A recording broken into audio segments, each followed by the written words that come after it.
Welcome to Our Heritage. We're so glad you joined us today. We're going outside the city limits of Douglas today to explore a little bit in this community of Nichols. I say community because there were a lot of little communities and later became an area that we associate to a town. In 1820, about 2 miles north of what present-day Nichols is, the Meeks settlement started. They had a school there about 1865. Then in 1869, 4 miles north of Nichols, Dan Locke Country Store opened up, and that had a post office, and that became like the central community hub. But along came the railroad and Southern Pine Company and sawmill. And the town kind of moved to where the railroad tracks were, which is typical of that time and that era all over South Georgia. So in 1895, Nichols City itself, like we know today, had their first school. Now Nichols and Broxton at that time were independent school systems. The county had a system, but Nichols and Broxton were not part of it. Nichols actually joined the Coffee County school system in 1929. Broxton did it in 27. So then they built the old school, which they recently just tore down part of it. I got a picture though. And that school was built in 29 when the state had the new law where you could get money for high schools. There were a lot of Lotts and Meekses, and there were some Wilcoxes in that community. And today our guest is Delny Wilcox. He is a descendant of some of these Wilcoxes, and we're going to hear a little about where they came from and their life. Welcome, Delny. Thank you. So tell us how the Wilcoxes got to Coffee County. Well, it was a long way. It took them a while.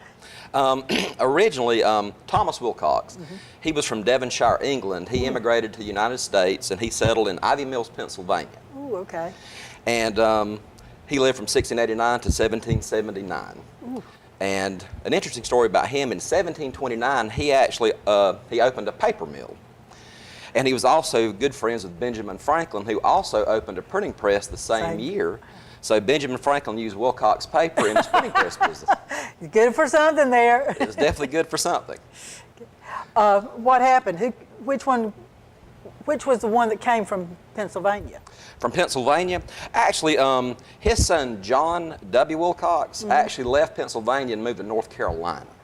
Ah. And from what I understand, he was definitely, he was a large part of like maybe the Revolution, or he was a part of, I think, some group that definitely opposed British rule. He was important enough that they actually have a painting of him. Oh, well, so. That's good. That's good. And from there, actually, his son Thomas W., or Thomas Sr., actually moved into Georgia, into Jeff Davis County. He was in Hazelhurst. Right.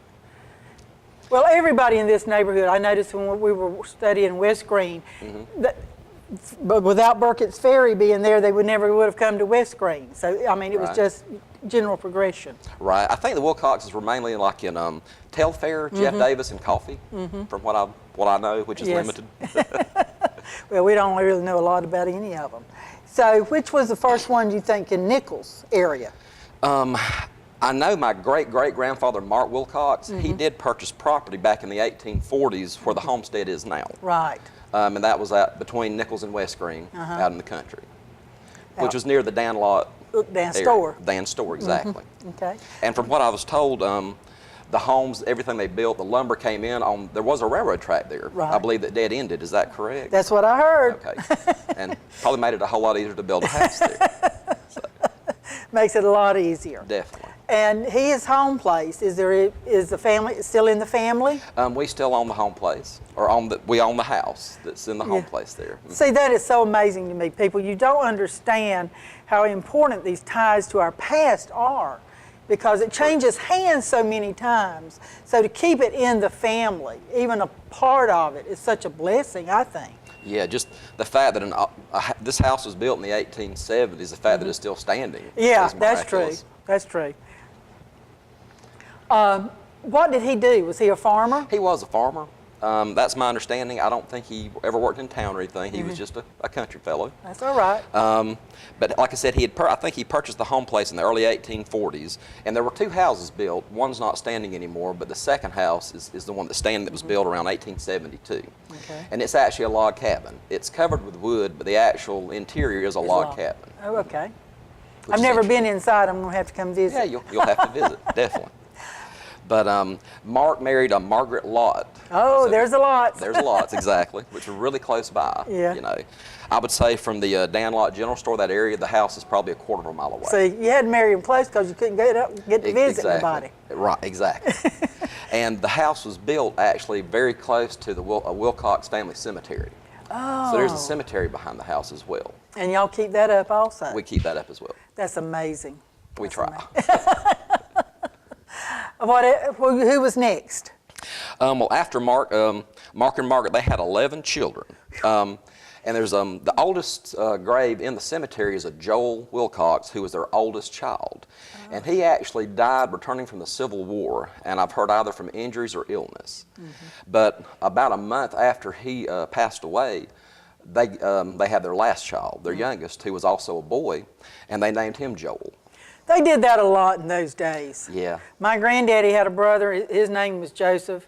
He died at 17, and 2 years later, my granddaddy was born, and he was Joseph. Right. It makes it hard to do a genealogy when everybody's the same name over and over and over. They didn't really say Junior. They No. They just named the same name. That's exactly. right. But that was my great-grandfather, Joel. And Joel married a Ward, a Laura Ward. There we go. Yeah.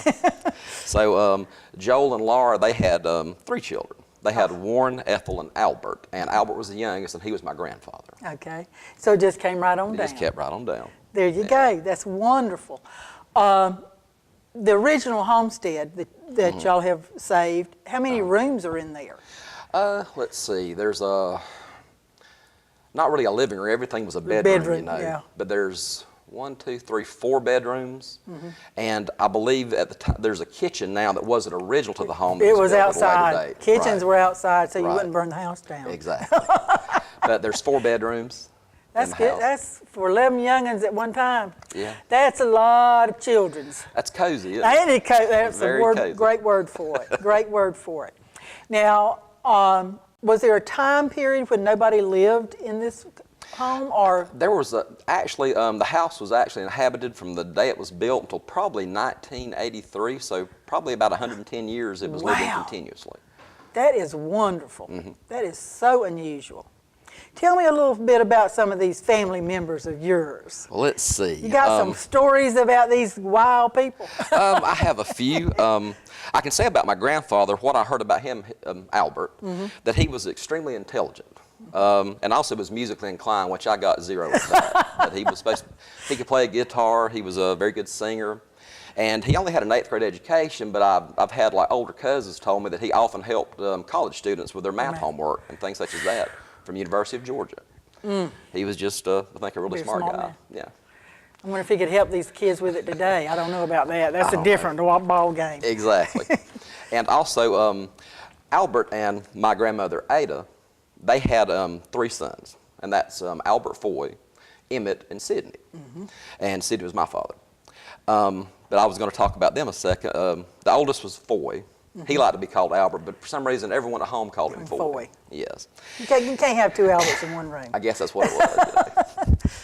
But back in the 30s, and this is before electricity was ever ran into that area, he and my grandfather built a windmill. I think it was maybe 25 feet high or so. They said it was, my dad said it was very large. And they hooked up, cars used to have generators, not alternators. But they hooked up a generator to this windmill, and he powered a 30-watt light bulb in his bedroom in the house. So he had... He had electricity before anybody else did. he had green energy going back in the 30s.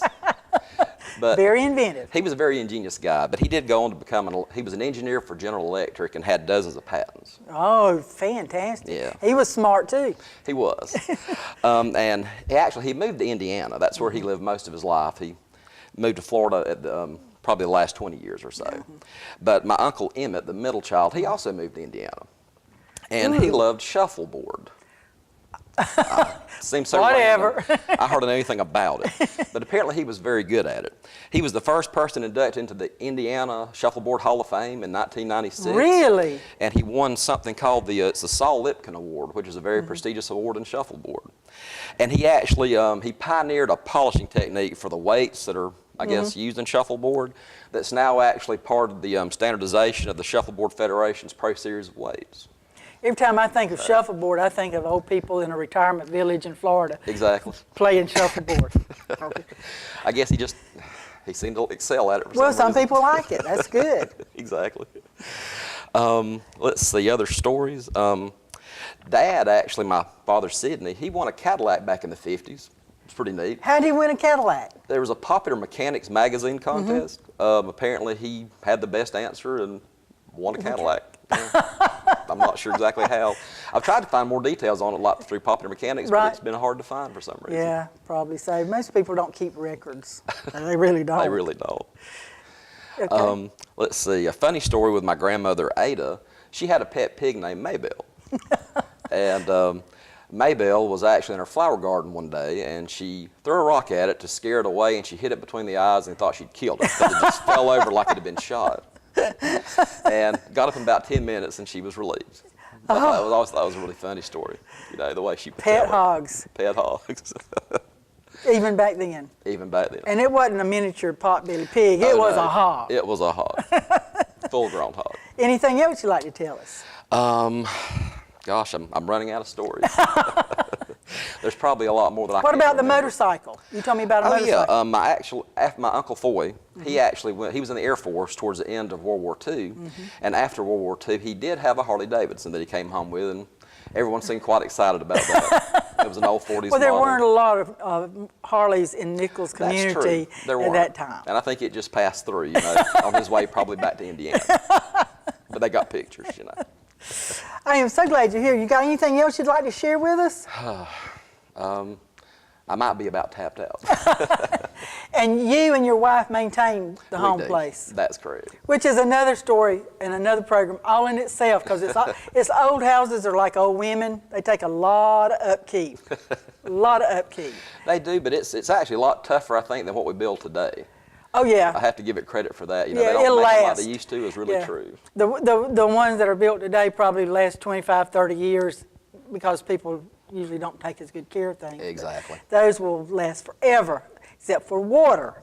I found that out watching TV programs, you know, Yes. the old barn things. I watch Yeah. those all the time. So. Yeah, water's not a wood's friend at all. No. That's definitely true. Thank you so much for coming today. Hey, I thank you. appreciate it. I have been trying to get him for so long. Y'all just don't know. Thank you so much, and we'll be right back.